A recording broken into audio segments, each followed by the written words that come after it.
Pretender que los tiranos, manchados de sangre, habituados al mando sin ley y expertos en el arte de la opresión, sean los llamados a conducir la transición hacia la democracia. Es como pedir al lobo que presida el Congreso de Ovejas o encomendar al pirómano la reconstrucción del pueblo que él mismo redujo a cenizas. Esto es lo que sucede en la Venezuela de Delcy, Cabello y Padrino. En la antigüedad, los déspotas prometían reformas cuando escuchaban el rumor de las legiones acercarse. En estos tiempos, los dictadores descubren su vocación democrática cuando el miedo les toca la espalda. Nunca es por virtud, siempre es por pánico. No se convierten, se disfrazan, no rectifican, calculan. El tirano no negocia porque crea en la libertad, sino porque teme perder el pescuezo. No habla de transición porque entienda la democracia, sino porque presiente que una fuerza mayor, interna o externa, puede barrerlo como polvo viejo. Y así, fingiendo cordura, juega a ganar tiempo. Tiempo para dividir a sus adversarios, para esperar que el enemigo se distraiga, que la amenaza se debilite. El tiempo, para el tirano, no es reloj, es arma. Quien ha destruido las instituciones no puede reconstruirlas. Quien ha vaciado la ley no puede invocarla con legitimidad. Quien ha gobernado para el crimen no puede, de pronto, alzarse como árbitro del derecho. La democracia no es un interruptor que se enciende por decreto del mismo que apagó la luz. Es un sistema de límites y el tirano es, por definición, enemigo de todo límite. La historia enseña que las transiciones gestionadas por los verdugos acaban en una nueva tiranía con otro nombre. La democracia exige valores que el tirano no tiene. El tirano, aunque finja, no suelta. Promete elecciones que no piensa perder, reformas que no piensa cumplir. Habla de paz mientras reprime. Habla de diálogo mientras afila el cuchillo. Es absurdo entonces otorgar a la dictadura el papel de arquitecto del futuro que ella misma dinamitó. Las transiciones verdaderas no las dirigen los tiranos, sino los ciudadanos. No nacen del cálculo del opresor, sino de la voluntad del pueblo. Requieren un corte limpio con el pasado. Las transiciones requieren ley donde hubo arbitrariedad, instituciones donde hubo feudos, condenas donde hubo crímenes. Pretender lo contrario es ir en contra de la historia, la cual, paciente pero implacable, ha demostrado demasiadas veces que los pueblos que quieren ser libres deben estar dispuestos a todo para defender su libertad. Cayó el tirano de Caracas. ¿Qué viene después? ¿Qué debe venir después? ¿Es realista pensar en una transición a la democracia en manos de una banda criminal? Delcy y Jorge Rodríguez son delincuentes y asesinos con poder, hijos de un guerrillero marxista y secuestrador que se convirtieron en peores criminales que su padre. Delcy Rodríguez ha ocupado puestos clave en la narcotiranía chavista. Desde la corrupción con el petróleo y los negocios sucios con Zapatero, hasta parte del control del aparato represivo que incluye el helicoide, uno de los centros de tortura más sanguinarios del planeta, donde están secuestrados los presos políticos. El camino escogido por Washington para devolver a Venezuela a la democracia tiene problemas. La narcotiranía terrorista sigue en control y maniobrando. Diosdado Cabello y Vladimir Padrino, el Hitler y el Stalin de nuestro tiempo, siguen en control del aparato criminal del chavismo. Alexander Granco, el torturador y sicario del régimen, sigue haciendo de las suyas en los calabozos. Los servicios de espionaje y los grupos paramilitares, también llamados colectivos armados, siguen sembrando terror en la población. Pese al anuncio de una supuesta liberación masiva de presos políticos, solo un pequeño porcentaje está siendo excarcelado y uno de los prisioneros murió bajo custodia de las fuerzas represivas en las últimas horas. La maquinaria terrorista del chavismo sigue en control y jugando a ganar tiempo con la ayuda de José Luis Rodríguez Zapatero, socio, testaferro, cómplice y bufón de la narcodictadura.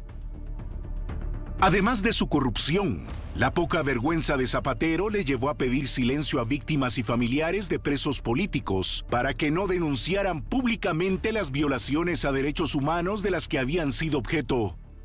Todo indica que sus días de impunidad están contados. Comprendiendo que los tiempos, el momento y la estabilidad para esta transición son fundamentales, la democracia solo llegará a Venezuela si se hacen realidad estas condiciones. Liberación inmediata de los presos políticos. Renuncia, entrega o captura de Delcy y Jorge Rodríguez, Diosdado Cabello, Vladimir Padrino y sus cómplices. Formación de gobierno de transición donde estén Edmundo González Urrutia y María Corina Machado, los oficiales del ejército venezolano disidentes que controlan las tropas para mantener el orden durante la transición y fijar fecha para unas elecciones generales con observación internacional. Restitución inmediata de las libertades civiles de los venezolanos, que incluyan un plan de apoyo para el retorno de los más de 8 millones de exiliados y refugiados. Convocatoria al mundo libre para la reconstrucción de Venezuela. Su primera tarea debe ser una misión humanitaria.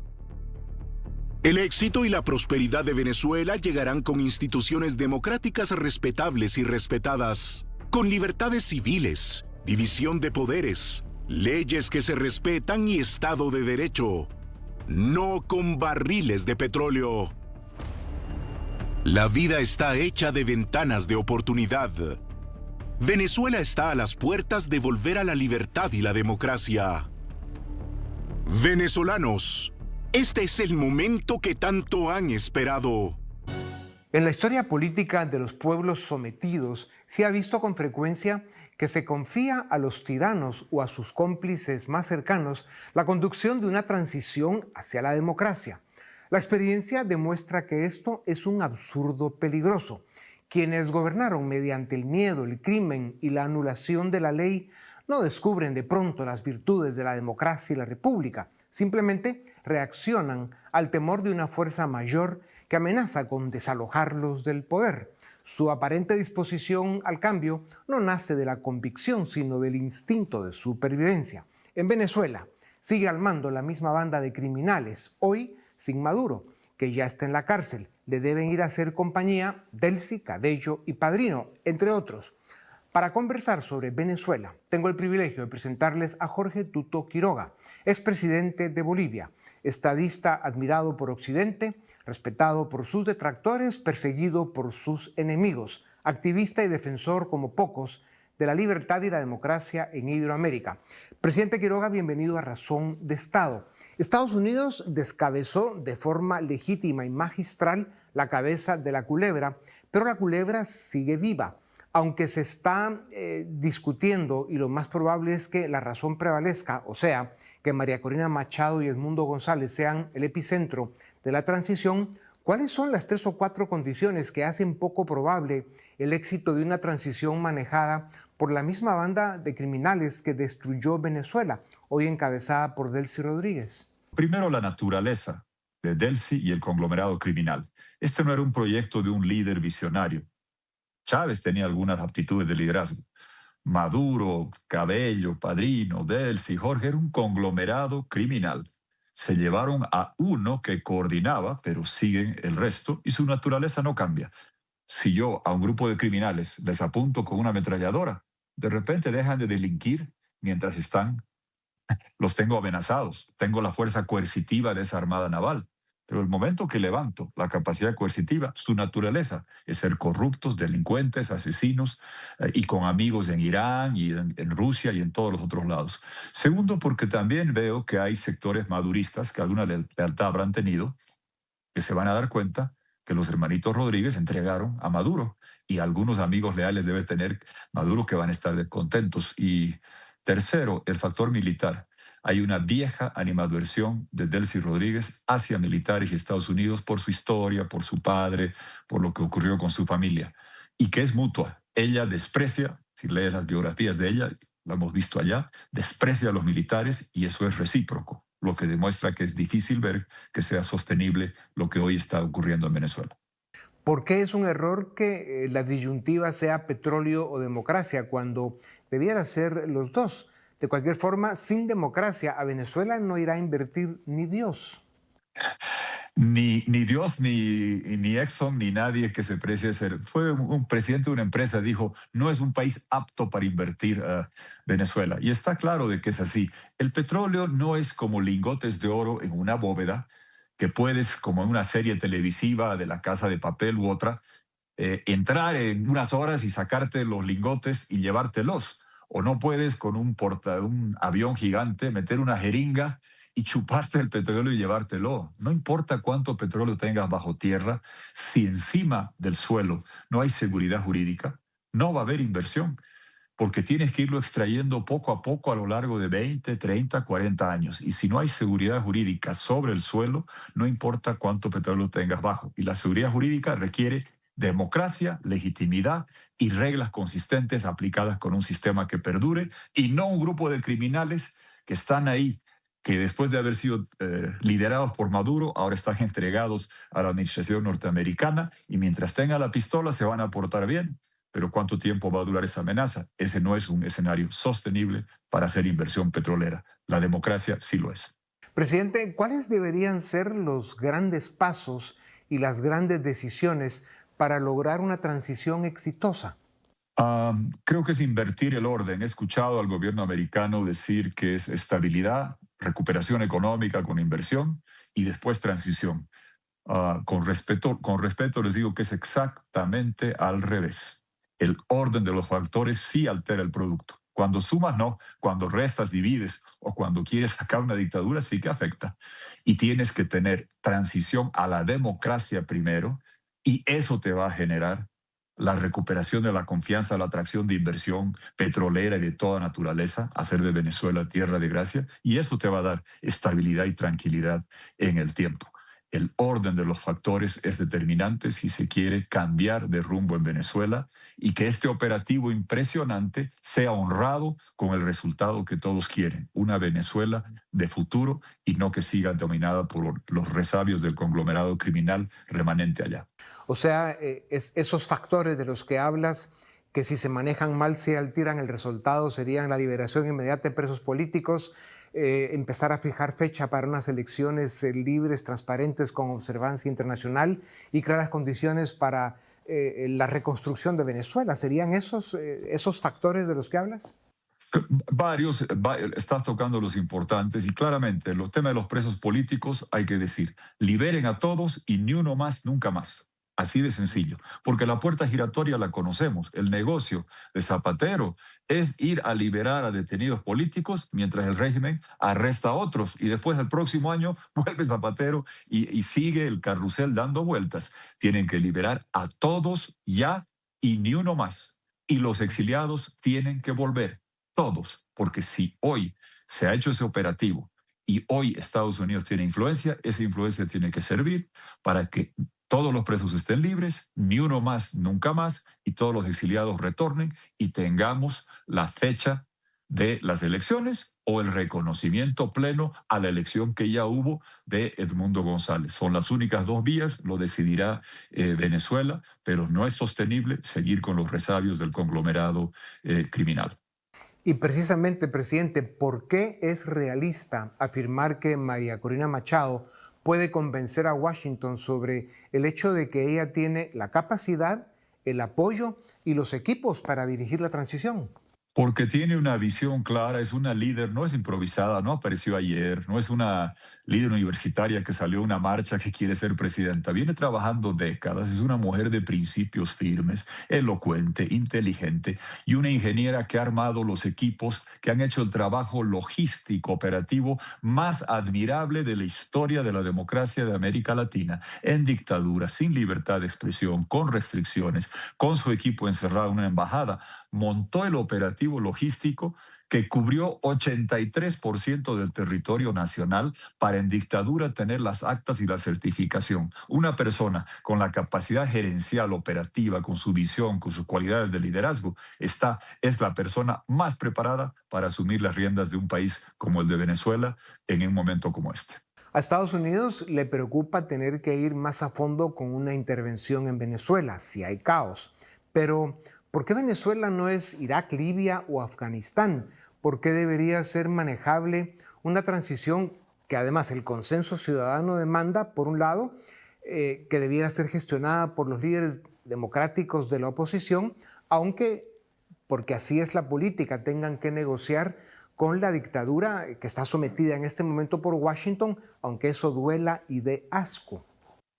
Dionisio, qué buena pregunta, porque estas comparaciones no caben. Irak, Libia, Afganistán, que han generado traumas en Estados Unidos, no aplican acá.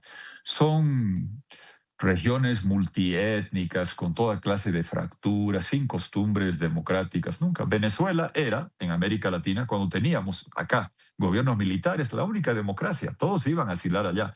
Tiene una historia, un reflejo, un músculo democrático histórico impresionante y lo demostraron el año pasado en la elección. No tiene esas fracturas y tiene algo que ninguno de esos países tiene, una oposición que bajo narcotiranía sacó 67% de votación y le ganó a la dictadura por casi 40 puntos. ¿En qué parte del mundo sucedió eso? Ni en democracia ni en ninguna otra. La comparación apta sería Panamá.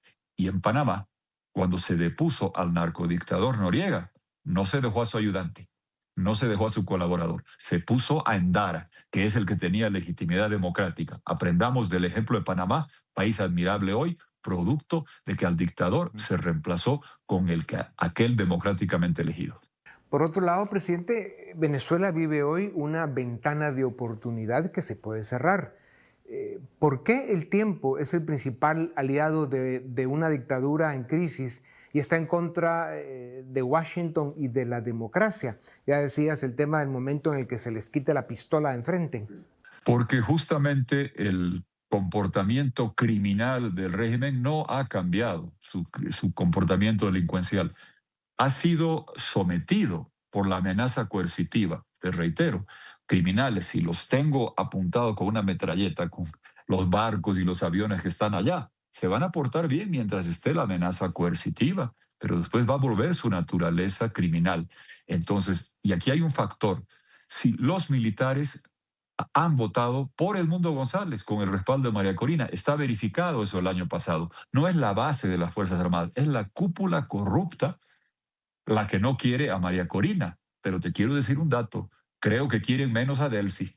Si les da a la cúpula corrupta, no estoy hablando de las bases, creo que quieren menos a Delcy. Por eso el tiempo apremia, porque Estados Unidos cambia de prioridades, cambia de rumbo y no se puede perder la oportunidad histórica de a través de Venezuela lograr la liberación de toda América Latina. Aquí está eso en juego. Que Cuba sea libre después de 67 años, que Nicaragua después de casi 50 años y Venezuela después de 27 años y que toda la región tenga libertad y democracia depende del desenlace de Venezuela estas próximas semanas y el actual gobierno americano y su presidente pueden pasar a la historia como los que liberaron Venezuela, Cuba y Nicaragua para siempre, y eso merece un monumento en su biblioteca presidencial. Ojalá que entiendan que ese es el desafío y no el petróleo. Presidente, cada día se hace más obvio que la dictadura está arrastrando los pies para liberar presos políticos, siguen amenazando y reprimiendo, ya lo decías. ¿Qué riesgos asume una sociedad cuando acepta una continuidad disfrazada de cambio? Justamente el que sea un maquillaje temporal que pretenda de que las cosas son diferentes por unas semanas. No, tienen que cambiar estructuralmente. Y si la amenaza coercitiva sirve para que dejen de mandar petróleo a Cuba, bien, respaldo, gran medida, y que envíen petróleo a los mercados que van a comprar y pagar y no van a dejar que se lo roben, bien, pues lo mismo, esa fuerza coercitiva tiene que servir para que dentro de Venezuela no solamente dejen de robar el petróleo, dejen de encarcelar gente y liberen a todos, porque de lo contrario, todo va a seguir igual. La dictadura tiene aliados impresentables, Sheinbaum de México, Petro de Colombia, entre otros, y tiene socios y testaferros sin vergüenza alguna, como José Luis Rodríguez Zapatero, a quien ya mencionabas. El cinismo no tiene límites. Zapatero pretende venderse ahora como mediador cuando ha sido un cómplice de la dictadura y ha operado para silenciar a sus víctimas, como ya nos lo contabas o nos lo recordabas. ¿Por qué se debe tener cuidado con estos personajes? Porque son, en el caso de algunos mandatarios de países grandes, contemporizadores o gente que ha socapado los desmanes de la dictadura y que tristemente los presidentes de México, de Brasil y Colombia callaron cuando Edmundo González ganó por 37 puntos. El presidente de Colombia ganó por 4 puntos. Felicidades. Todo el mundo lo reconoció. ¿Por qué no reconoció el Edmundo que ganó por 37? El de Brasil ganó por 2. Edmundo ganó por 37. ¿Por qué callaron? Y ahora, no, los Estados Unidos. Hay que ser más pro democracia y menos antinorteamericano. Para terminar, presidente, después del gran apoyo de Estados Unidos, el cual es necesario que siga y al que debe sumarse el resto de Occidente, ¿por qué los venezolanos deben asumir la responsabilidad de rescatar su libertad para volver a la democracia? La han asumido, están dispuestos a volver a hacerlo, Dionisio, pero hay una cuestión elemental. Así como el régimen criminal está bajo la amenaza coercitiva que está modificando su comportamiento, los venezolanos en las calles también han estado. Y ellos una y otra vez han salido y han llorado por sus muertos y los han enterrado y han sufrido por sus exiliados que se han ido. Y sufren también por sus encarcelados. Y sin embargo, una y otra vez han salido y han mostrado que están dispuestos a morir de pie antes que vivir de rodillas. Pero hoy también están bajo amenaza. Hubo una represión salvaje después de julio del año pasado. Por eso es esencial lo que decías.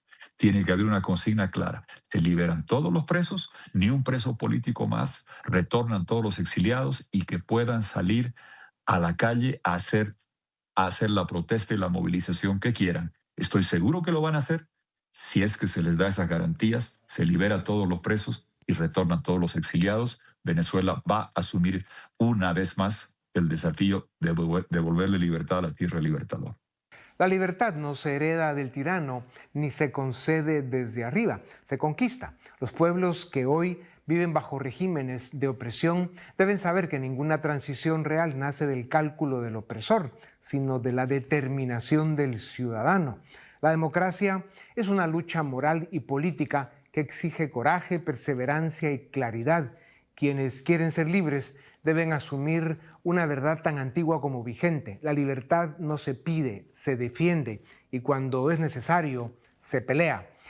Presidente Quiroga, como siempre, vistes de gala esta tribuna. Gracias por tu tiempo. A ustedes también gracias por acompañarnos una vez más. Esto es Razón de Estado.